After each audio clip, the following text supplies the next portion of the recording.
Al economista Jorge Ayala, con quien vamos a conversar de temas tributarios y de economía. Jorge, buenos días, ¿qué tal? ¿Cómo vas? Buenos días, Ramiro, un gusto saludarte y un gusto saludar a los radioescuchas.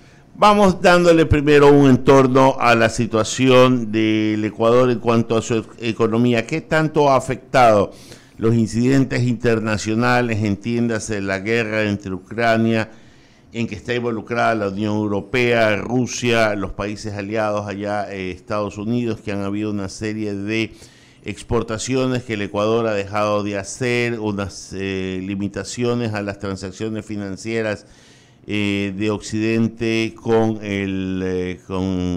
Rusia y sanciones de la Comunidad Europea que también afectan por rebote a la economía mundial?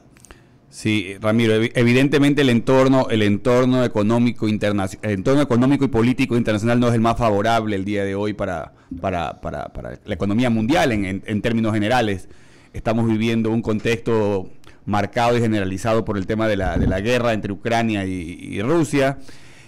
Adicionalmente a ello, nuestro principal socio comercial, Estados Unidos, está pasando por un momento un poco difícil en términos de economía. Se prevé una recesión en los Estados Unidos con el alza en las tasas de interés que ha venido efectuando la Fed en Estados Unidos, la Reserva Federal, y esto evidentemente conlleva a que Ecuador se vea también afectado. No nos olvidemos que Estados Unidos es nuestro principal socio comercial, que nuestros productos de exportación son productos con muy poco valor agregado, que ese poco valor agregado genera en muchos casos que ante los momentos de crisis económica, esos productos sean recortados en cuanto a su consumo.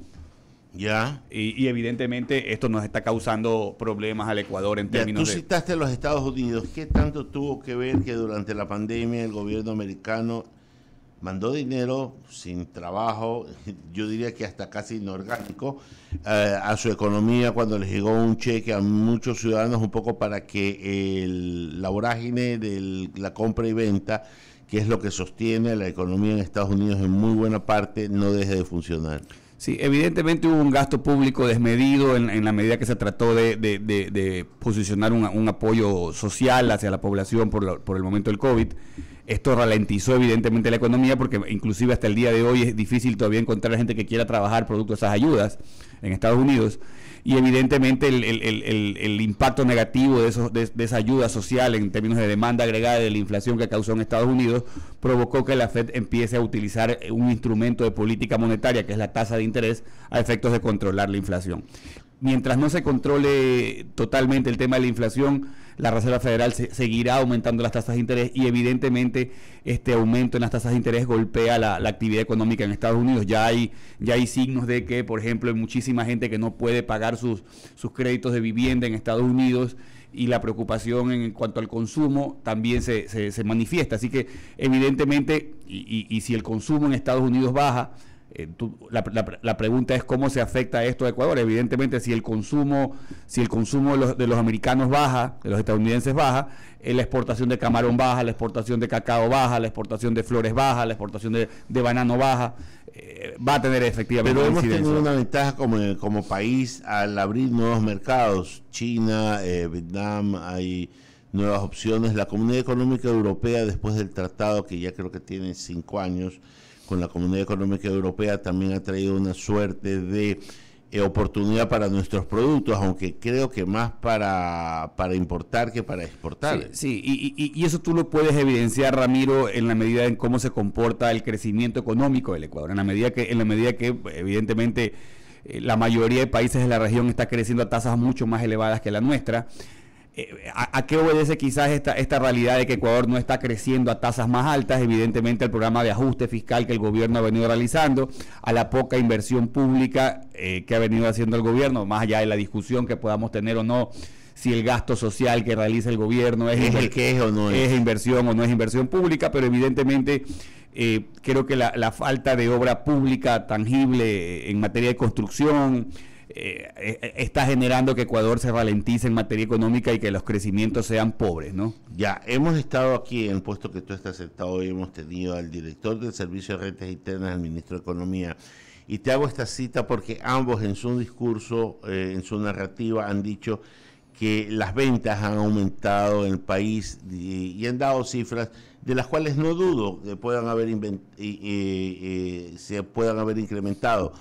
Pero esto, ¿qué significa? Que el pastel ha crecido y las proporciones de quienes más tienen han crecido más, o que las proporciones de quienes no tienen, o se han aumentado más los beneficiarios de la torta de las ventas. Porque la lectura es, tengo un pastel mucho más grande, pero los beneficiarios son pocos. Sí, siguen siendo los mismos. Es evidentemente un buen análisis, Ramiro, porque al final del día lo que termina pasando es que tú tienes un sector informal en la economía que no se inserta al mercado laboral, un sector que en realidad es mano de obra no calificada, que no está estructurado acorde a las ventas que tiene el país. Es decir, que sigan subiendo las ventas, lo único que presiona es hacia mayores utilidades a las empresas ya estructuradas. Pero en realidad hay un sector de la población que es el sector que en realidad siempre se ve excluido de estos crecimientos, que es mano de obra generalmente no calificada, y que quizás tiene mucho más efectividad la obra pública en construcción, porque ahí es donde inserta generalmente mano de obra no calificada, y hacia allá deberíamos avanzar. Los sectores que absorben mano de obra no calificada pueden ser el turismo, pueden ser la construcción, que es donde deberíamos apuntalar para que aquella persona mano de obra no calificada pueda conseguir un trabajo y no tengamos la explosión social, porque parte de la delincuencia que vivimos en el Ecuador tiene que ver con esa falta de acceso a oportunidades laborales, ¿no? Antes de darle paso a Jaime Velázquez y Lucía Jaramillo, que ya se integran a la mesa de diálogo, ya has dicho una parte, pero ¿cómo sería la segunda parte de romper la inequidad? Por lo que tú bien citas, al ampliar el espectro del reparto de la riqueza, significa romper con la inequidad social, que es la que genera muchas cosas. Ya has citado la delincuencia, la pobreza extrema, la pobreza media, y que el poder adquisitivo de la gente en su gran mayoría, no de los pocos que tienen ingresos suficientes para vivir holgadamente, sino de aquellos que luchan el día a día por sostener una casa, por pagar sus arriendos, por ir al mercado y comprar las cosas que necesitan. ¿Cómo romper esa inequidad desde el punto de vista económico? Mira, en economía está todo dicho, Ramiro, y no hay que inventar el agua tibia. En realidad hay políticas económicas de corto plazo como las que te he manifestado, es decir, un incremento en el gasto público hacia inversión pública generalmente y hacia programas sociales. Y evidentemente está toda la parte de reformas estructurales, que es hacia donde yo creo que el gobierno, evidentemente por la falta de consensos con la Asamblea, no ha avanzado. Temas de reformas estructurales que no se han dado en el país, seguridad social, tema de banca, tema de institucionalidad en el país, que es muy poca, lamentablemente, y que no ha permitido que el Ecuador tenga un clima de inversión extranjera adecuado, pese a que evidentemente algo ha mejorado en comparación con los años anteriores, pero para que Ecuador realmente se inserte a nivel mundial tiene que haber reformas estructurales en los mercados laborales, en los mercados de ahorros, que en realidad no la hemos visto, lamentablemente no ha venido, las expectativas que teníamos de cambios estructurales no se han dado, ¿no? Déjame darle la bienvenida a Jaime Velázquez y Lucía Jaramillo. Jaime, buenos días. ¿Qué tal, mi querido Ramiro? Buenos días con todos. La verdad es que es placer tenerte por acá, Jorge, y obviamente a todos los radioescuchas, muy buenos días. Lucía. Jaime, Alberto, mi querido Ramiro, a todos muy buenos días. Sí, bueno, creo que es un tema muy interesante. Ya lo vamos a ampliar, el tema de la firma electrónica, que nos explique, porque ya para todos va a ser obligatorio a partir del 30 de noviembre y usted debe conocer cuáles van a ser los pasos y los lineamientos a seguir. Jaime, ¿empiezas tú o sigo yo? Siga nomás. Bueno, está bien. Estamos con el especialista tributario Jorge Ayala cuando son las 8 de la mañana con 4 minutos. Como ya lo mencionaba, la facturación electrónica será obligatoria en el país desde el 30 de noviembre, de acuerdo pues a una medida amparada en la disposición transitoria cuarta de la Ley de Desarrollo Económico y Sostenibilidad Fiscal. Según el SRI, la firma electrónica es ventajosa. ¿Usted opina lo mismo o no? Cuéntanos un poquito. Mira, Lucía, gracias por la pregunta. Evidentemente, en algún momento en el Ecuador, cuando se instauró el sistema de facturación, no electrónica, sino el sistema de facturación para que todo aquel que tenga una actividad económica emita facturas, hubo un gran impacto. Yo creo que al día de hoy, con el incremento de tecnologías, y esto que voy a decir quizás no va a gustar mucho, pero en realidad no es necesario contar con un esquema de facturación electrónica. La mayoría de países industrializados no lo tienen. Si usted hace una transacción en Estados Unidos, Lucía, usted no requiere tener un documento de facturación. Usted imprime una hoja de su computadora, le pone la palabra factura y ya está. Es decir, en otros países, hoy en día estamos viendo un impacto negativo en el tema de facturación electrónica por el tema de las imprentas, que se están quejando un poco de que la pérdida de negocios producto de la eliminación de la factura física y darle paso al tema de la facturación electrónica. Sin embargo, yo vengo insistiendo que es hora de que Ecuador se dé un baño de verdad acerca de qué es lo que queremos con la facturación electrónica. Se nos está vendiendo el concepto de que la facturación electrónica va a ayudar a mejorar el control de los contribuyentes en la medida que, como todo el mundo está obligado a facturar, va a tener que declararlo. Esto nos va a llevar a que muchísima gente ni siquiera facture porque no tiene ni idea de cómo facturar electrónicamente, y nos va a llevar a quizás a menores mejoras en términos de recaudación. ¿Hacia dónde deben ir los controles? Porque evidentemente hay un beneficiario de este tema de la facturación electrónica, que es el Servicio de Rentas Internas. Sin embargo, le estás imponiendo un costo de control hacia el contribuyente, porque no es gratuito el conseguir un régimen de facturación electrónica. Está el régimen del SRI, sin embargo tiene muchas deficiencias, y el contribuyente que quiere acceder a una plataforma de facturación electrónica tiene que pagar por ella. Entonces, en realidad lo que yo vengo sosteniendo es que en el Ecuador basta con que el SRI empiece a mirar los movimientos bancarios de los contribuyentes para darse cuenta de sus ingresos y sus gastos. En Estados Unidos, por ejemplo, todo lo que ingresa a tu cuenta corriente o a tu cuenta bancaria se presume ingreso. Para de contar. No necesitas facturación electrónica. El IRS americano está enlazado con la banca estadounidense, y todo lo que ingresa a tu cuenta corriente tú tienes que demostrar que no es un ingreso. Salvo contrario, el IRS lo presume como ingreso. Entonces, si no hay una justificación clara, y evidentemente pasa lo mismo con los gastos, todo lo que sale de tu cuenta bancaria es un gasto. Entonces, es un sistema mucho más sencillo, no requieres tener facturación electrónica, no requieres el trámite engorroso de sacar facturas, y todo aquel que tiene un movimiento bancario, evidentemente en Ecuador una porción no despreciable de personas que no utilizan el sistema financiero, pero contra esos hay que trabajar en otro tipo de medidas. Sigo insistiendo que no es que nos va a venir dando, el pasar de una factura física a una factura electrónica no nos va a dar un mayor control. No creo que por ahí vaya un poco el tema. Pero para el SRI, en cambio, ellos aseguran que con la factura electrónica lo que van a hacer es disminuir el riesgo de falsificación y facilita la entrega de los comprobantes de venta. Ahora, Jorge, ¿quiénes están obligados a llevar la factura electrónica? Tengo entendido los sujetos pasivos. ¿Quiénes son los sujetos pasivos? Toda aquella persona que tenga una actividad económica y que genere ingresos en el país está obligado a emitir un comprobante de venta. ¿Ok?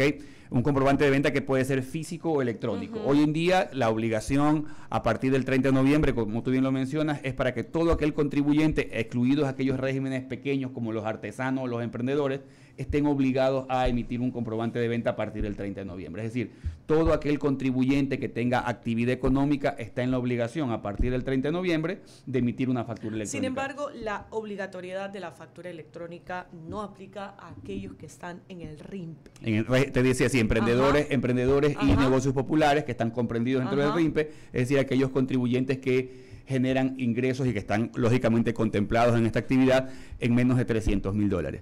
Pero déjame acotarte algo, Lucía, porque creo que es importante. Hace unos días estuve justamente invitado por la Asamblea del Ecuador. Están tratando justamente un proyecto de ley hoy en la Asamblea a través de la Mesa de Régimen Económico, en el cual se debate la posibilidad de dar de baja al RIMPE, por ejemplo, y de volver al esquema normal que teníamos de gastos personales. Es decir, mañana puede ser que ya no tengamos RIMPE en el Ecuador, porque hay un proyecto de ley que está siendo discutido en el Congreso para dar de baja el RIMPE, y evidentemente con esto hay que esperar un poco qué es lo que pasa en este tema, ¿no? Ahora, lo que abarca la factura electrónica, y como ya lo mencionabas, Jorge, es en que en cada una de las facturas que se emitan deben contar con una firma digital.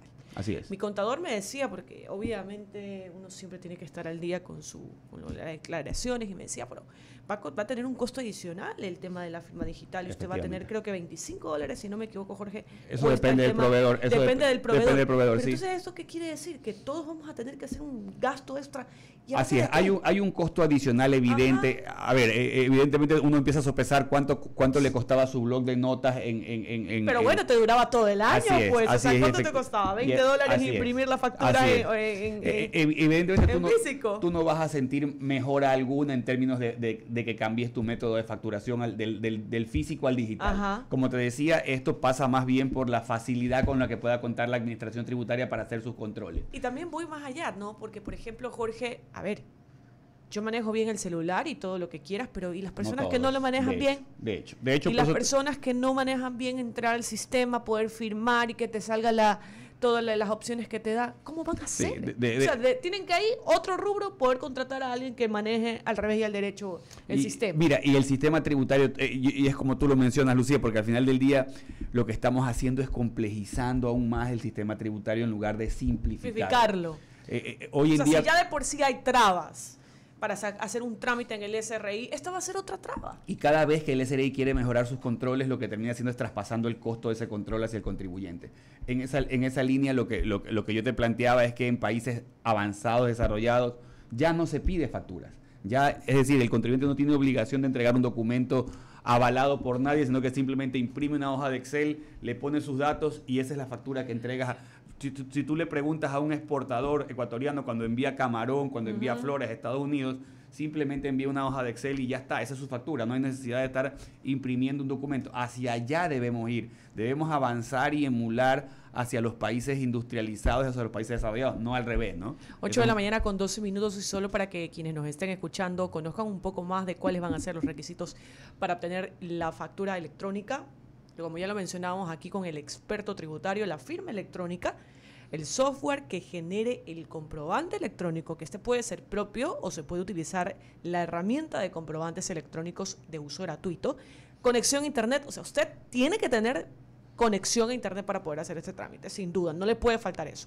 La clave del acceso al SRI en línea, que todos, la mayoría lo tenemos, y el convenio de débito registrado. Así es. Evidentemente todo eso, Lucía, tiene un costo evidente de cumplimiento y nuevamente en lugar, como te decía, de simplificar las normas tributarias, creo yo que de buena intención, porque conozco la calidad de profesionales que tenemos en el SRI, son gente de mucho nivel, pero creo que ese no es el camino en el que debemos ir avanzando hacia la simplificación tributaria. Podríamos avanzar en otra línea, rompiendo esquemas y haciendo cambios estructurales al sistema tributario, ¿no? Son las 8 de la mañana con 13 minutos, estamos dialogando con Jorge Ayala, especialista tributario sobre la factura electrónica que va a ser ya obligatorio a partir del 30 de noviembre. Efectivamente. Jaime Velázquez, con más preguntas. Gracias, Lucía. Jorge, la verdad es que el día jueves de la semana anterior estuvo Francisco Briones y creo que falta un datito adicional. Aquellas personas que tengan o facturen menos de 20.000 no están obligadas. Los negocios populares, evidentemente. Sí, los habíamos excluido a través del RIMPE y también los artesanos y los... Pero digamos que el número es 20.000 para abajo, no tiene que utilizar la factura electrónica. Ahora bien, tú dices copiar o seguir los modelos de los países en desarrollo. El problema es que en los países de desarrollo no tienen por la viveza criolla. Y ese es el gran problema en Ecuador y en Latinoamérica. Porque aquella persona que, digamos, si fuese en una hoja Excel, a lo mejor no te declara lo que tiene que declarar. ¿Sí me explico? Entonces, esas son las cosas que en un momento dado en el Ecuador... Déjame contarte, Jaime, una anécdota que es curiosa. Yo era director del SRI aquí en el litoral y nos llegó una comunicación en la época que estaba Elsa de Mena, directora general, una comunicación de Canadá, del gobierno de Canadá, para pedirnos asesoría tributaria. Y nosotros decíamos, wow, qué lindo, el gobierno canadiense pidiéndole a la administración tributaria del Ecuador asesoría.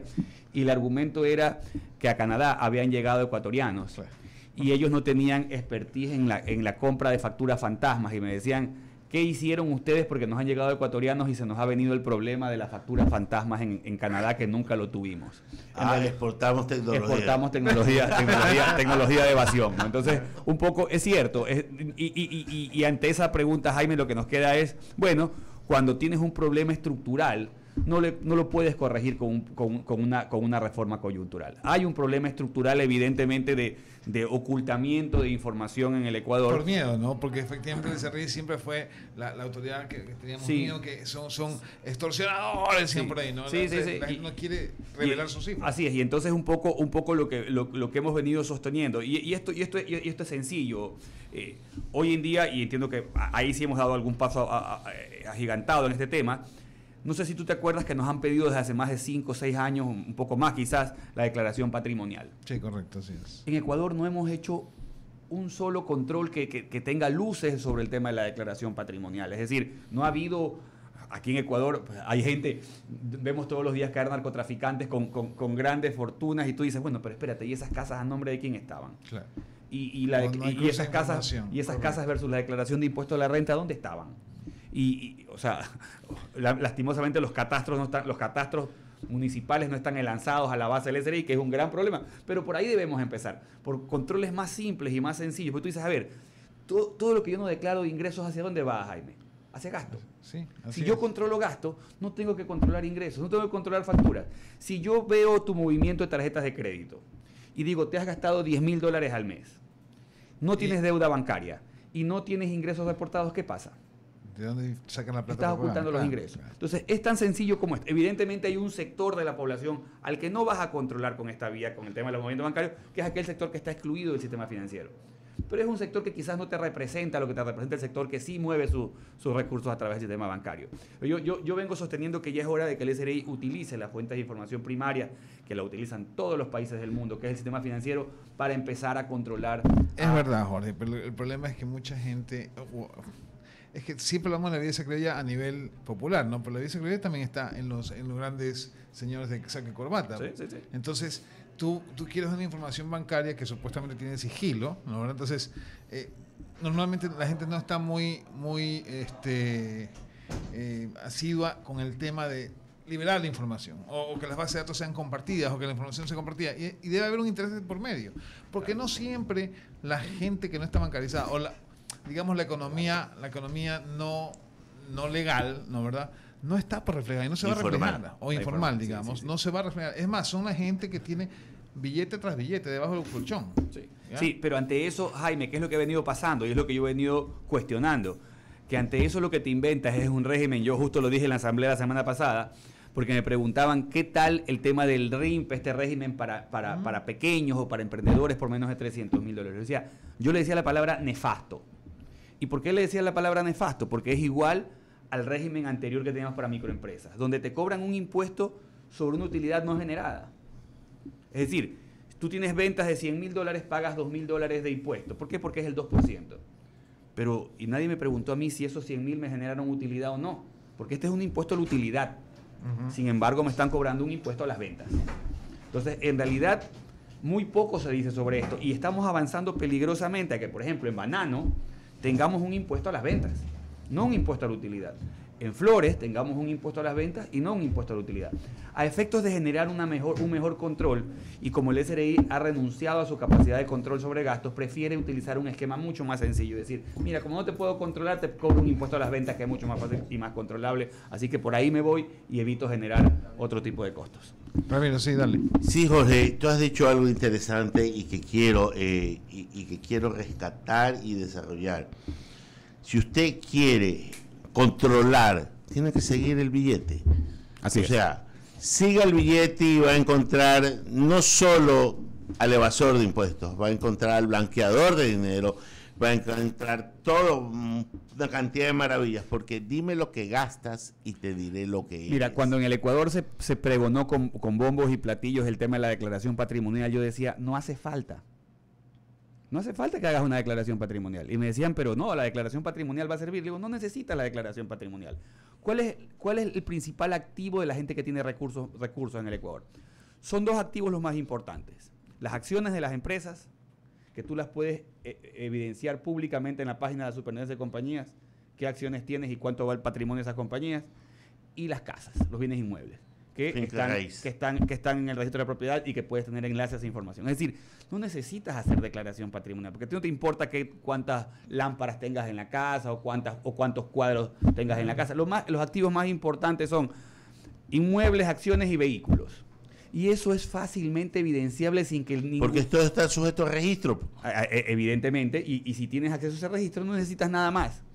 En este país tú tienes gente que tiene 20 carros, que tiene, me estoy hablando de estas actividades ilícitas que están saliendo a la luz hoy en día, y que tú dices, ¿cómo es posible que no haya una autoridad de control que sepa que haya un tipo que tiene 5 o 10 casas en el Ecuador y que nunca ha tributado, que nunca ha pagado un impuesto? Justamente por estos cruces que no se realizan, ¿no? De la declaración patrimonial o del patrimonio del contribuyente con su... Y Jaime decía algo importante, ¿y qué pasa con los de cuello blanco, con aquellos que tienen, que son grandes? Bueno, ya hoy en día, por ejemplo, el cerco se está cerrando, hay una información que está entregando la banca mundial al Ecuador sobre los residentes ecuatorianos que tienen recursos financieros en el exterior, y que evidentemente va a llevar, esto sí, una buena gestión del Servicio de Rentas Internas, y que va a llevar mañana a que tengas que transparentar patrimonios y decir, oye, me equivoqué, yo tengo $5 millones afuera y no los he reportado, ¿no? Qué Entonces, equivocación, ¿no? Sí. Evidentemente.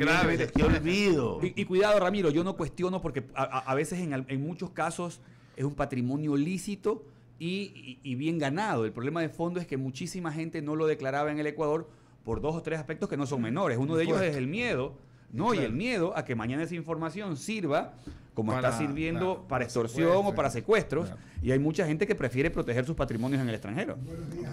Eduardo, buenos días. Se lo dije yo aquí a nuestro amigo Francisco Briones. Se recordarán hace unas 3 veces que vino. Respecto, sí, no, pero no fue la última entrevista. No fue la última. Respecto a este tema, porque se suponía que tú tenías que ir a un notario y decir, estos son mis bienes, cuando tú pasabas de $2 millones. Entonces, en Argentina pasó igualito, lo dejaron y llegaron los K, y toditito lo que le pasó a esa pobre gente ya lo sabemos. Sí, de hecho es uno de los argumentos, y qué bueno que lo digas, Eduardo. La experiencia que tenemos de los países que hicieron este tipo de esquemas de regularización de activos ha sido nefasta. En Argentina hay una persecución. Claro, terminó el gobierno de Macri, que trajo esta ley de regularización, llegó el gobierno de Fernández, y lo que pasó es que a todos estos empresarios que regularizaron se los está persiguiendo como delincuentes. Entonces, ¿qué motivación tienes? Y a mí me preguntan. Imagínate dejar donde un notario.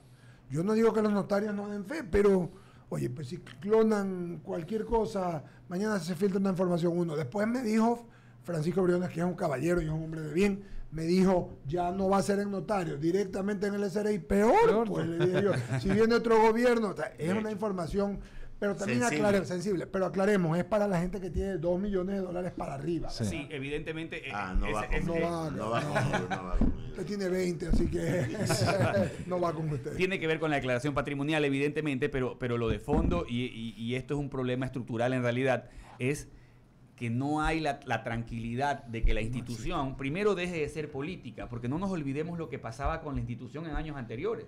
Se terminó convirtiendo el SRI en un centro de persecución política hacia los detractores del gobierno. Claro, así fue. Entonces, en realidad, no tenemos la certeza de que mañana, lastimosamente, las autoridades del SRI no son traslapadas, es decir, no van de gobierno, no pasan de un gobierno, sino que sale el gobierno anterior y entra una nueva autoridad. Además, acuérdate que eso viene directamente porque es piramidal del gobierno. Así es. Oye, otro dato, no tiene que ver con esto, Jaime, es una noticia. Candidatos para la presidencia del BID, y Ramiro va a saltar como cheerleader. La expresidenta de Costa Rica, Laura Chinchilla, la mexicana Alicia Bárcena y el ecuatoriano Augusto de la Torre.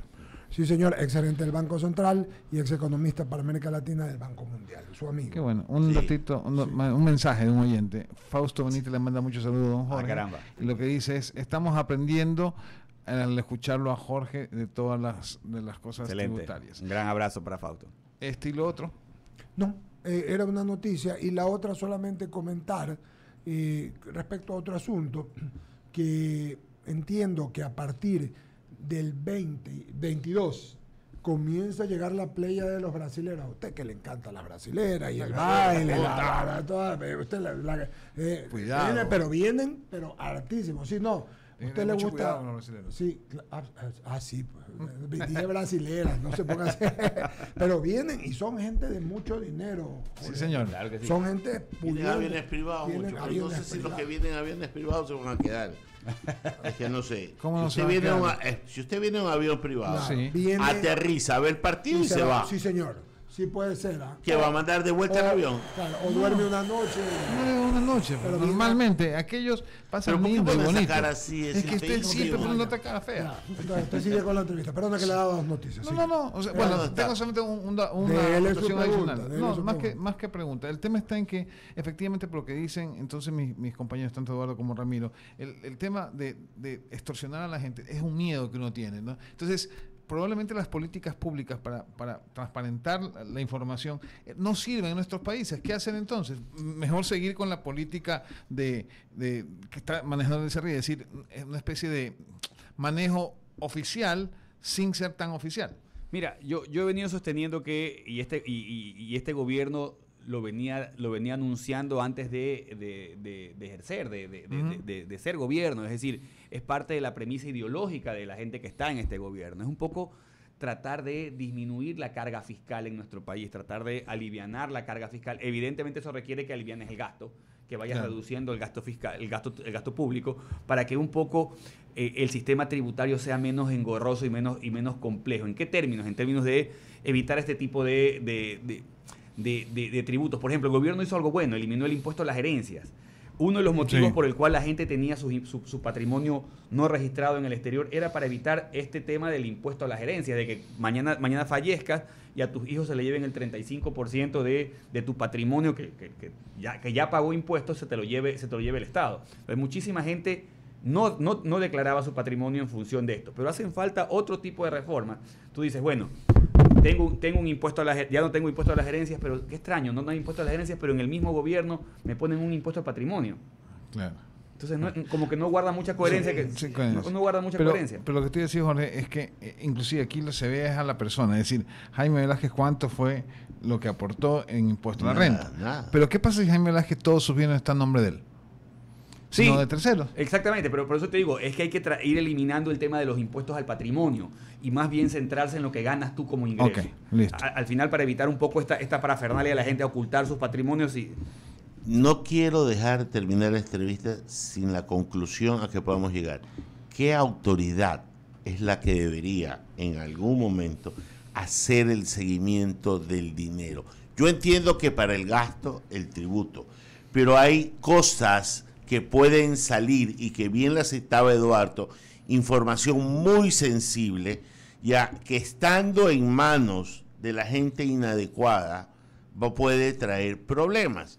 ¿No te parece que ya hay la UAFE, hay el Centro de Inteligencia también, cuando tú sigues el dinero y ves que están usándose para comprar armas, narcotráfico, como que hay muchas instituciones que pueden hacer el trabajo y que de hecho lo hacen, pero que en las manos inadecuadas termina siendo como darle tijeras a un mono y no a un saco? Sí, de hecho tú decías algo que es una gran realidad. Tenemos varias instituciones que pueden acometer el problema del movimiento de recursos inusuales. El mismo sistema financiero está obligado a reportar. Después de $5,000. Claro, sin embargo, tú reportas $5,000 y te están llamando todos los días a preguntarte, pero tú ves estos grandes movimientos de la... Eso es increíble. A mí me llaman acá. Tú ves esto, pero eso es por deudas, Ramiro. Eso es por deudas, no por movimientos. Por deudas impagas. Claro, no por garantías. No por movimientos. No decimos a quién garantiza. Lo inusual es que pagues más bien en el caso de Ramiro.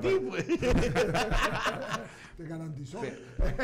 Pero en realidad yo lo que digo es, no está funcionando el sistema hoy en día, porque vemos todo este tema de lavado de activos que tiene y que es parte del engendro del narcotráfico que tenemos en el Ecuador, y sin embargo no aparece en el radar nunca. Que el presidente lo dijo el día de su entrevista la semana pasada con Carlos Vera, lo dijo clarito, lavado de activos. Claro. Y entonces... es que me parece inconcebible que para luchar con el narcotráfico estén buscando la droga y estén buscando las armas en vez de buscar el dinero. A ver, Ramiro. Porque todo se mueve con dinero. Y la integralidad, ¿no? Porque sí, Eduardo, pero dejas la pata de la mesa coja, porque la pata más importante, aunque todas sostienen la misma mesa, es seguir el billete, pues. Así es. Y eso no es tan sencillo cuando se mete la política. Es más, sí. cuando se mete la política. Sí. Ese es lo peor. Pues. Sí, porque no es que la demora. Un técnico sigue eso facilito. Claro. A ver, no, aguanta, no. La información está. Hay que darle uso, que en realidad es el problema de fondo, ¿no? Y sigue la información de mucha gente que tiene medio para vivir. Así es. Se la cargan. Y como, lo que dices como el abogado compra los boletos, se va a Europa y después ¿de dónde está el billete? No estoy molestando, pero lo que te digo, hay mucha gente que viaja. Yo compré en el 2019 y me cobraron impuestos. Lo que le digo, hay mucha gente que viaja habitualmente, pero no tiene ni salario reportado y paga de impuesto a la renta $2,000, pero va en primera plaza. Pero repito, ese no es el fondo. El fondo es la gente que tiene millones, como tú decías, que tiene actividades. Que se da una gran vida. O sea, no es que te vas a un viajecito. O sea, un Ramiro Cepeda que viaja por el mundo. Ramiro, no pongamos el ejemplo, no, pero te digo en serio. Tú no sabes de dónde tiene 3 carros, que cada carro vale $120,000. Claro. La opulencia, las mansiones, sí. En realidad hay casa en Salinas, una mansión en Guayaquil, departamento en Salinas, 10 oficinas, casas renteras, departamentos por aquí y por allá. ¿Y qué tiene? Una oficina. ¿Cómo? Una oficina. Y entiendo que a nivel tributario, yo he conversado con Francisco y con gente del SRI, hay un trabajo que se está haciendo de por medio, pero evidentemente falta el de las otras entidades que como tú decías, la UAFE, el sistema financiero, la superintendencia de compañías, porque hay gente que crea compañías de la nada, esas compañías no tienen vida jurídica, sino pertenencias de activos, que no saben esos activos de dónde vienen. Es decir, hay todo un tema ahí que trabajar y que no se ha hecho, ¿no? Jorge, muchas gracias. No, gracias a ustedes por la invitación. Experto tributario, querido amigo. Hemos hecho un paneo bastante interesante, pero yo sí creo, Eduardo, y con respeto a todo, que hay que hacer un panel de seguir el rastro del billete. Solo eso. Trae gente que nos diga cómo hay que seguir el rastro del billete. Y hay empresas para eso, hay multimillonarias como la Mackenzie. Pero un día le pregunté al presidente Moreno, porque estaba siguiendo el de ni sé quién, y me dijo que le había dicho a la Mackenzie: lo que pasa es que nosotros no podemos ser competencia. ¿Cómo? No podemos competir con clientes. Nada más. Así me dijo el presidente Moreno una vez. Sí. Muy bien. Muchas gracias a ustedes por la invitación. Vamos al corte.